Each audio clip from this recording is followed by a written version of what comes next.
Ladies and gentlemen, welcome to another episode of The Experience Creators. My name is Carolene and I'm your host. And today I am introducing you to an incredible woman. Her name is Tracy Komlos. She is a branding and marketing expert, global community builder, startup consultant, and the founder and CEO of Pangea Dreams, which is the #1 leader in women's educational and creative retreats. It does not stop there at all. She is also the co-founder of the Multiverse, which is a curated marketplace for the highest quality mushroom-based products. Her expertise and specialization in brand partnerships, social media, sponsorships, and scaling an international business in the travel and wellness space means that she is a highly respected authority in the world of entrepreneurship, creating incredible communities around a brand, and experience design. And that is what we are going to talk about today. We are going to talk about how you can create an incredible, inspiring community around the experience that you offer. So ladies and gentlemen, without further ado, let's dive into the interview.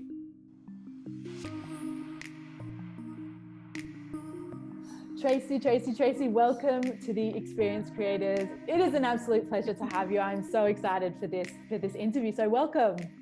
Thank you, Caro. I'm so excited to chat with you today. Let's dive straight in. The Experience Creators is all about creating incredible experiences for whatever community that you serve, whether it's an audience, your clients, your customers. So let's start with what you believe makes a really great experience. Well, there's so many elements that go into an experience that I think that a lot of people actually take for granted or don't even realize, because so much of the experience is actually in the detail. So for us with, Pangea Dreams, it was from the moment someone arrived, being greeted with a hug, being welcomed with like such warm energy was really important, because that also like set the tone for the rest of the week and how everyone shows up, So as an experience designer, I think it's really important to think about those small elements that, when compounded, make the entire experience, and not to take those for granted. So for me, it's really like the attention is in the detail. Even on the retreats, we have these like little bracelets that we give. And so everyone's kind of connected through a shared experience through a bracelet. Every morning we do gratitude. And so there's so many of these like small practices, again, that like amount to a full experience that makes something unforgettable and life-changing. And that's with my clients and the people that I speak with, that's all I talk about, is creating as many opportunities as possible for a defining moment, because you're never going to know what is going to connect with someone, right? You cannot rely on one main event. You have to actually create as many opportunities as possible throughout the entire experience, no matter what it is, if it's live, if it's virtual, if it's a tiny experience, if it's really big. So absolutely. I connect with that a lot. And for those listening, Tracy and we met when I went on a Pangea Dreams retreat. And Pangea Dreams is a company that I actually use a lot when I'm speaking with my clients, as a company that creates incredible experiences, and the experiences that I think we should all be replicating and being inspired by, because of those details, attention to detail. For me, it was from the first email, the first interaction that I had on the website, chatting with you guys, all the way through to now, a couple of years later, and we're still connected. So can you share a little bit with us about Pangea Dreams and what you really found that people were looking for when they were coming on these retreats? Absolutely. And but that's a great question. So for us, when I originally started Pangea Dreams like 4.5, 5 years ago, it was actually a production company. So we would work with brands. We would, travel to a beautiful destination. We would work with 5 to 10 companies. They would sponsor the trip. We'd create content, and that was it. I was sharing all of that on Instagram. My following was growing, and women from around the world were like, "Who are you? What are you doing? What is this? Like, what is this life?" And after a year of kind of questions like that, I was like, you know what? I want to share everything that I've learned. Everyone who I asked for advice or, to share their experience, like no one was forthcoming with that. No one wanted to talk about it. And so I was like, you know what? That's not how I vibe. My energy is very much like, if I have something that's going to help someone else, take it, and how can I be of service? And so that was really the energy in which Pangea Dreams was built. It was at the forefront of it. And when I launched the retreats, It was the first ever of its kind. Like, it didn't exist because I was looking for that. And the entire premise of it was, how do we all come together to work together, to share our skills, our expertise, so that we can all rise together. And so in every interaction, everything that we do, like, that was always the core mission, is a collaborative community that works together to support each other and really, acts as like a second family. Because what I realized was, at first I thought a lot of people were coming because they just really wanted to learn the skills that we were teaching on the retreats. But actually, even though, they're amazing, but the real reason why people were coming was actually because they wanted to connect with other like-minded people. And so I think when you're creating a design, the curation of the people and the shared interests and similarities and goals is extremely important, and also not to be taken for granted, because people are coming on our trips from all over the world, but they have that same commonality, which is they want to connect with other women that feel the same that they do. They want to be part of something bigger than themselves within a community, and they want to pursue a life of their dreams and know that the people around them support them. And that's truly like what the mission and core is. I love the aspect of curation, because again, when we're looking at connecting deeper with our customers and really getting a deeper understanding of them, a lot of that comes from a little bit of legwork ahead of time, right? And I know with Pangea Dreams, we were sent a lot of different material and asked different questions so that you guys could, like you said, really curate the team that you wanted to bring together for this experience. And I think oftentimes when we're creating experiences, we just kind of look at the numbers. We look at how many participants we have, and we don't necessarily dive into their motivation, why they're coming, and what they really want to get out of it. And a lot of when I'm working with clients, the first thing I ask them is write down 5 words, 5 feeling words, emotive words, adjectives that you want your guests. How do you want them to feel when they're finished? And that's going to guide everything. And a lot of the times they're very they've never thought about it from that point of view, And so it's an amazing experience. So how did you, let's talk a little bit about that curation. So how did you use that information that you received ahead of time, that you asked your guests for, and then actually used that to enhance the experience? So every single person who's ever been on a Pangea Dreams retreat has to fill out sort of like a questionnaire. And the 3 questions are very simple. Why do you want to come? What value can you add?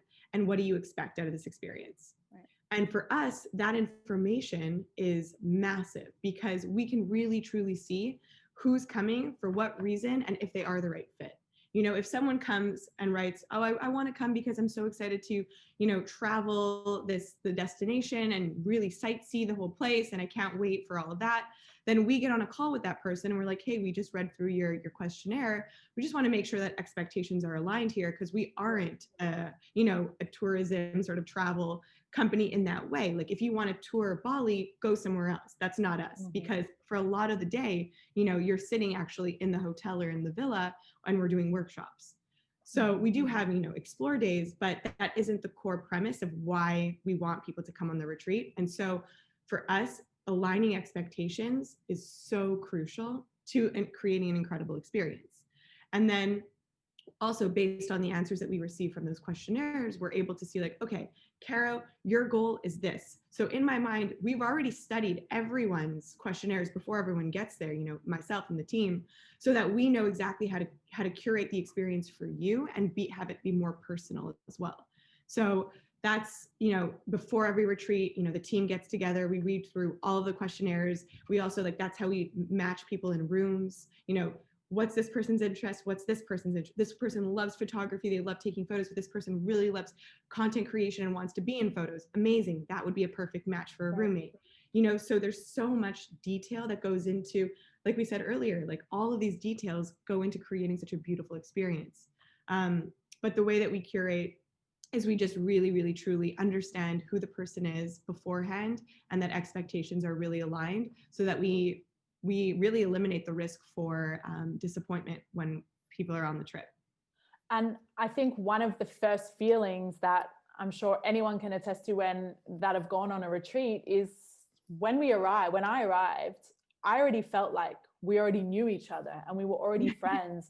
And a lot of times guests no matter what the experience is, they want to have that element of feeling known, right? Feeling that the organizers, that they have done a little bit of research, that they know who you are and you're not just a number on a piece of paper or a name on a piece of paper. And that is something that Pangea Dreams did beautifully. You know, like you said, you welcomed everyone with a hug, and it wasn't just a hug, it was like a celebration, like you have arrived, you know.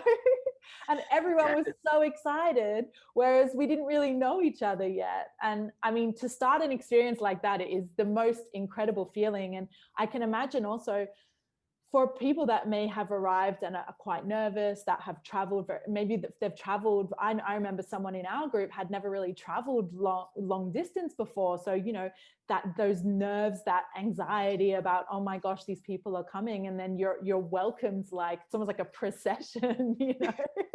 Well, you know, like, again, it's like so much of the curation and the way that the experience is like, how do I want to show up in the world? You know, what is the feeling that I want to receive from people as well? And how can we create that for everyone else too? You know, walking into a room and being embraced by someone so excited because genuinely they're so excited to see you.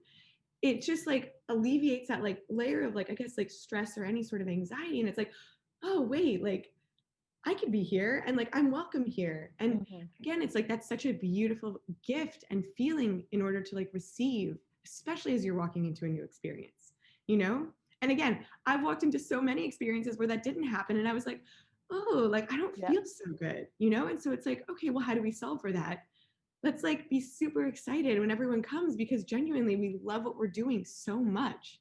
And we can't wait to have this week together with these women, you know? And so it's really, it is coming from a place of true like love and passion and like genuine excitement, you know? And so that's also something that you could try to do, but if it's not real, you know, you don't feel it the same. And so in anything that you do, if you can show up from a place of like passion and excitement and love and be genuine about that and share that with people, it's always going to be an amazing outcome. Yes. Oh my gosh. I'm just having all of these memories of the retreat that I went on. It's making me so excited. I went on the Greece retreat. We went to a very remote island, which was an adventure to get there in Amorgos. But everything that you're saying, I can vouch for because that's exactly how I felt. And same with you. I've gone into many, many events where I have arrived and it's taken a good hour before I either connected with someone or felt like, where do I go? Like, what do I do? Like, I have no idea what's going on. And, you know, at Cirque du Soleil, that's something that I tried to do straight away as well. The minute that someone walked into my VIP zone, that was the very first thing that we wanted as well. It wasn't just about the show. And again, this is something that a lot of experiences miss. It's not about that main event necessarily. It's about every single touch point along the way. So we can create little moments, micro moments all the way through. And Pangea Dreams is so excellent at that. Another thing that Pangea Dreams did very well is after the experience. So we've spoken a lot about before the experience and the arrival, as we would say. I would like to speak a little bit now about after the fact, because a lot of events that you go to, no matter if they're live, they're virtual, especially now in 2020, you finish the event and that's it. You know, that you never see these people again. You never hear from the company again. It's very, or you're just on their email list now, and that's kind of your connection. And so one thing that Pangea Dreams did very well is actually creating a community around each and every single retreat so that all of these women were now part of this incredible tribe, if you will. So what advice would you give to somebody who right now they're creating an experience and they really, really want to focus on the aftermath, what happens after, and how can they really keep the participants, their guests in their community so that they can potentially return to these guests and maybe there'll be future clients, maybe there'll be future partners. Can you give a little bit of advice on that? So that actually begins while on the retreat. You know, it's sharing with everyone that are on the retreat, like, guys, you're part of like this community now, you're part of the family. Like once this is done, it's not over. You know, you're part of the Facebook group. We have our WhatsApp groups for every single retreat group. We do our alumni retreat. And so it's like really inviting everyone to show up more and allowing them to be like, oh, just because I was on this retreat doesn't mean that I can't connect with a bunch of other women that were on the other ones. And again, what's so important to realize in that is the same way you had an experience in Greece is a very similar experience as someone who joined us in Bali or in Mexico. So just off the bat, you already have a touch point that you can connect to with that other person on a deeper level. Like, oh, I was on that retreat. I was on this one. How great was this workshop? Or what was your favorite day of the retreat? Because you already have that shared experience, even though it wasn't necessarily at the same destination. And so, I think something that's very important in, creating an experience or whatever it might be is giving people the invitation to show up and telling them, like, it's giving like the permission in a way, which is so crazy. Because if we never said any of that, if we never said, we have a Facebook group, you're now part of a family, you're part of a bigger community, reach out to everyone, connect when you guys travel. We have so many women in London and in Paris and in Canada, in the States, in Australia, then they wouldn't think potentially to go and do that. So when you want to create a community, when you want to foster a community and like have that feel connected, you also have to share what you want from the community and what you want the community to do. So kind of like instilling those values and those ideas and those concepts in everyone's mind so that they feel like it's okay to actually reach out, rather than like, why is this person randomly reaching out? They're like, oh no, Right. it's expected because that's what was told, as we're joining this. So that's something that's really important. And then of course, we do our alumni treat once a year, which is, exclusively for women who have been on the retreats in the past. It's only for them. And that for me is like my favorite experience because it's women from all over the world, from all different retreats coming together, meeting each other. And it's just like, it's so much fun. And, we have everyone bring their different t-shirts or tank tops from each retreat that they were on. And so then you can see kind of the whole rainbow of different colors from the different trips. And, again, it's like those small details, when you're building a community and you're really enlisting people in your vision, it's at the end of the day, it's how do you make them feel? It always comes back to a feeling. And so Yes. Oh my gosh. the feeling of being welcomed, the feeling of being seen, the feeling of being heard, the feeling of being welcomed and loved, that those are so crucial. And again, it's like, how do we create experiences well after the retreat that allow people to feel those feelings, even though we're not physically together? So I love that. And like I mentioned, that's something I talk a lot about my clients with. And I think, 2020 has been an incredibly emotional year. And so my hope for 2021 really is around focusing exactly on that. How do we want to show up for other people and make them feel a certain way, a positive way? And that's exactly what you're talking about there. And I also love the idea of the alumni retreat because, and one thing that I would add to what you were saying is that because they've already been on a retreat and learned a lot, not only from a skill set point of view, but about themselves, right? And about the people that they want to surround themselves with. But now you're seeing them maybe 6 months later, maybe 1 year later, and you're able to see the transformation in front of your own eyes. You can see it in a week, Kara. Right. Yeah, no, that's true. That's true. Yeah. In like the week from day 1 to day 7, it's like the transformation is absolutely incredible. And then, yeah, of course, a year later, like, holy shit, it's really, really beautiful and incredible to see, because again, when you allow someone to feel seen and heard, they feel comfortable opening up to their truest expression of themselves. We just need an invitation. We just need a safe and comfortable space to do that. And that for us is like such a crucial thing. And that's why we do, every day we do our gratitude circle so we can be vulnerable with each other. We can share. We, have our women's circles where we, let go of what no longer serves us. And, again, share that and talk about it, because then that allows for the whole group to share more vulnerably and feel like they're not alone. Because a lot of the time, the way that we're feeling or what we might be going through, we suffer in silence and we don't share that.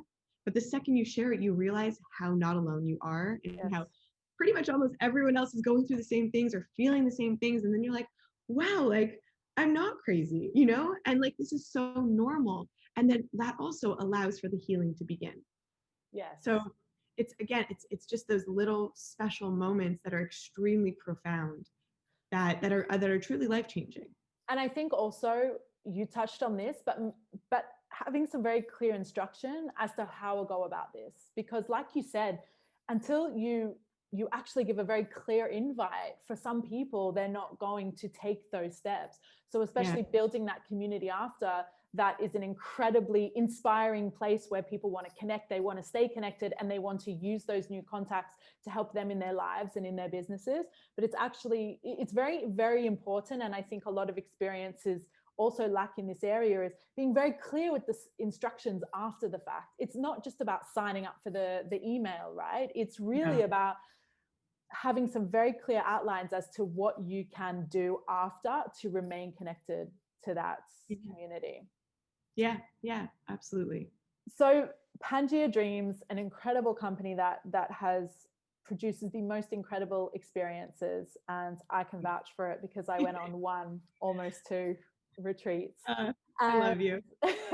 So I was almost two. I was, for those watching, there was a retreat planned for Morocco in April this year, but of course that was not able to happen. So still hanging on to that dream of a Moroccan retreat. I would like to transition now into something that you're doing right now, because it's very, very exciting. And so I would like, can you share what it is that you're doing? And also, as well, what have you learned from creating experiences with Pangea Dreams that you're now bringing into this new venture of yours? Yes, amazing. I want to just like rewind a little bit just to share kind of what 2020 was. Let's do it. Yeah.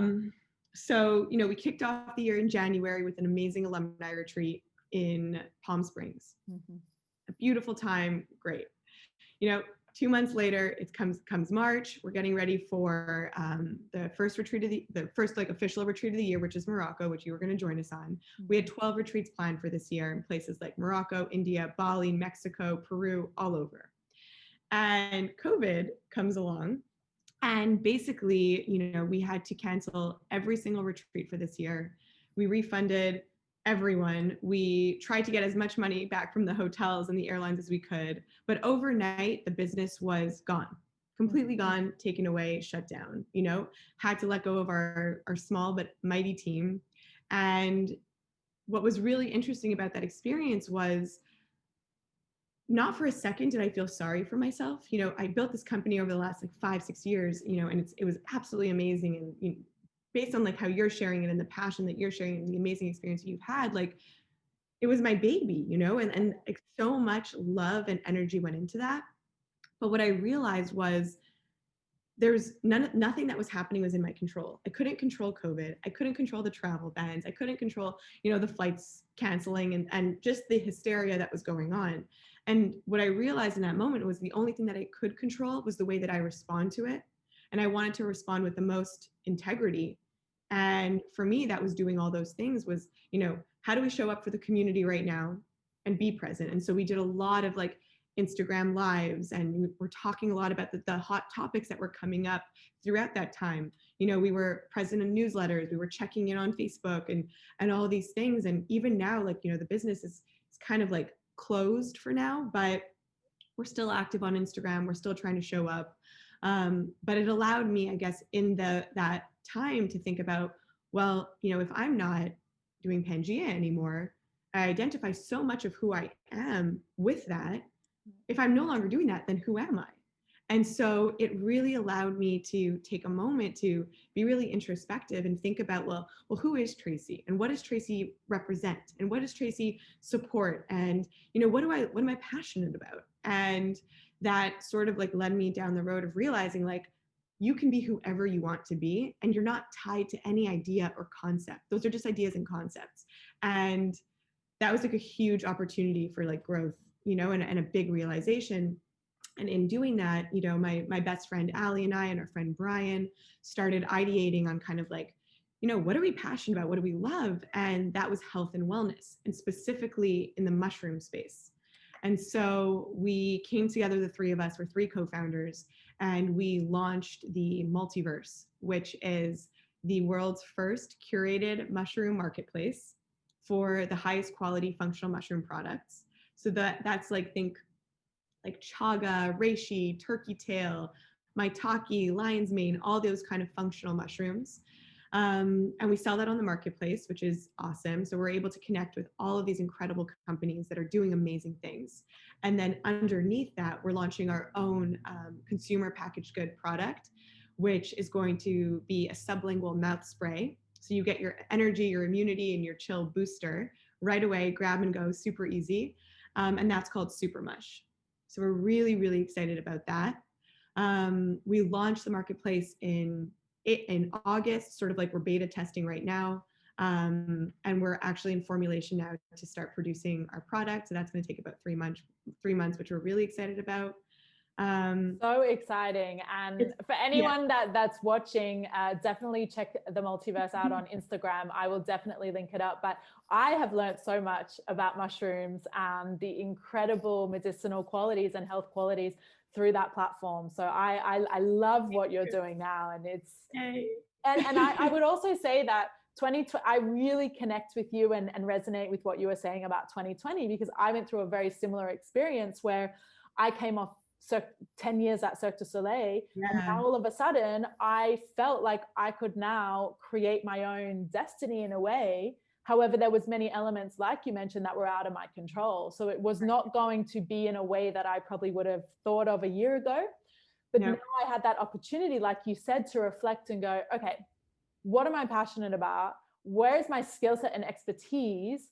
What can I use in my past, and who can I connect with, or who have I connected with in the past to actually create, for me, a solopreneur business that I can actually move forward with in the future. So I love that. I mean, I think a lot of people probably they did go through very, very similar experiences. Absolutely. Where you're actually, and I think one important element that I am also always discussing is around self-leadership. And, you know, when I'm working with experiences, I'm either working with experiences with businesses for their guests, but also for their employees, because the employees is an area that for me, I'm really passionate about.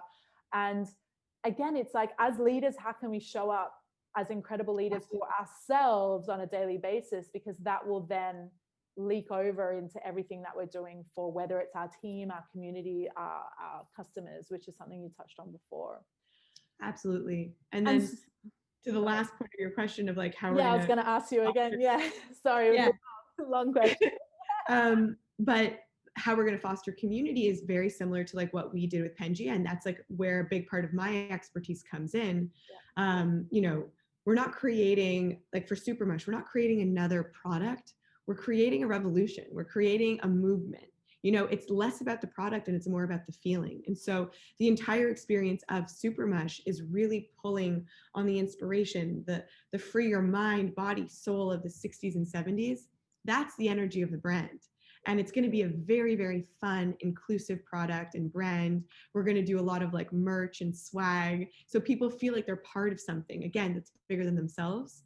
And that's why we're also doing the podcast, is like, how do we bring in other community leaders and other people that are influential in the space? And, you know, we're going to do a YouTube channel, and we're going to document our entire journey as, you know, entrepreneurs starting a new business, fundraising, what that looks like, building a team, like having advisors and investors and all that. And so it's like, there's so much that we're going to do to cultivate that feeling of allowing people in to the experience so that they feel invested in it as well. And they feel like they're part of this journey with us. And so we're really excited to do that. And then, you know, we're hoping to open up a little like pop-up shop on Abbot Kinney here in Venice in Q next year, which would be really fun. So having an immersive experience where we have speakers and we have people interacting with the products.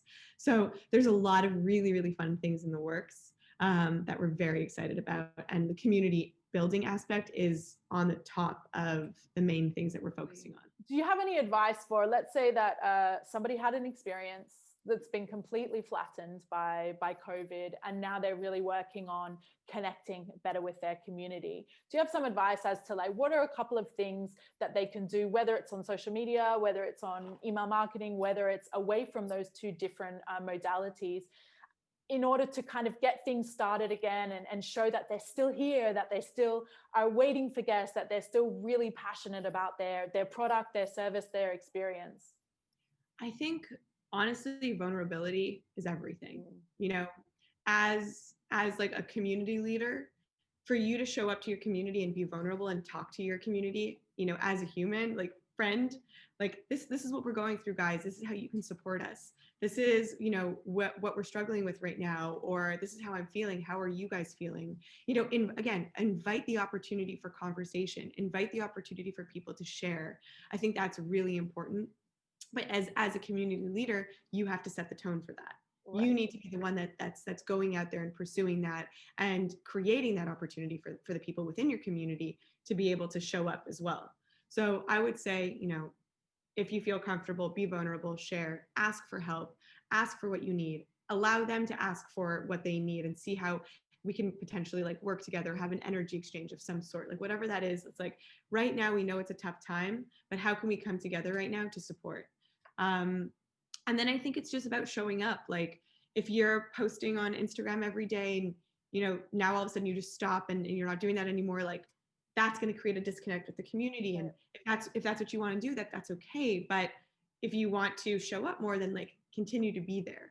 I think that what you're doing right now with your Instagram lives is, these interviews and like bringing together people in your community to share is extremely valuable, you know? And so stuff like this, where, you know, we are limited in the experiences that we can create right now because we can't do physical ones, we can't travel, really utilize all of the incredible technology and tools that we have, you know, that are at our disposal to create. And nothing is going to beat an in-person experience. So it's not about, don't compare a Zoom call to an in-person experience. So like release that and know that and take it for what it is, but that doesn't mean that you can't create something beautiful and amazing.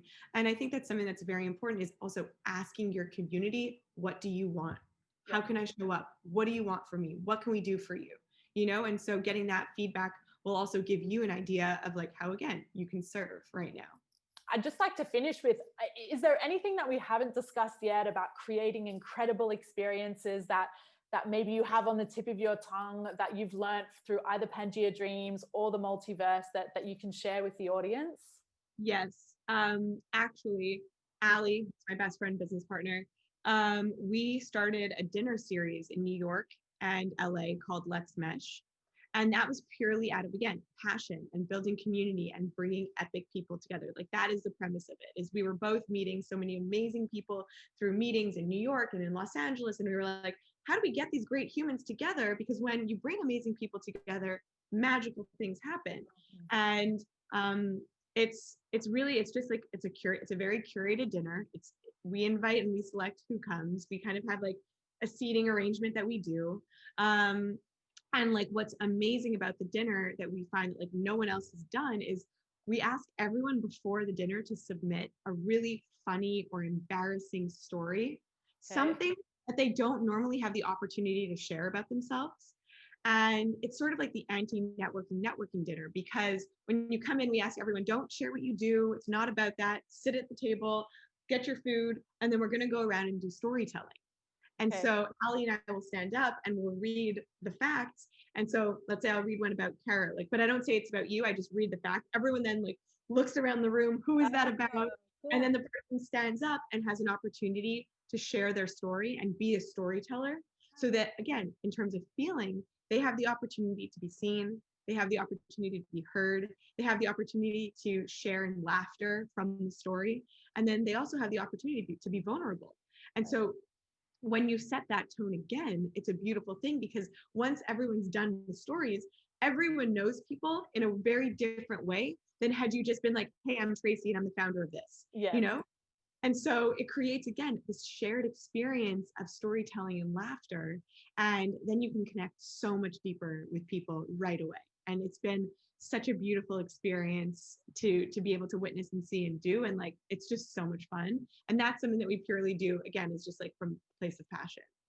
Yeah, I love that. And I love, again, not going in there with, what do you do? You know, and even for me, because even now I say what I do, but you know, it's this work in progress. So I'm like, but wait, but there's more to that story. Totally. And, you know, I love that. And I think anyone watching, that's an incredible way to begin even a virtual experience, that, you know, that is something that can be done virtually, or a form of that would be a really exciting way to kind of break the virtual room, so to speak. That's really cool.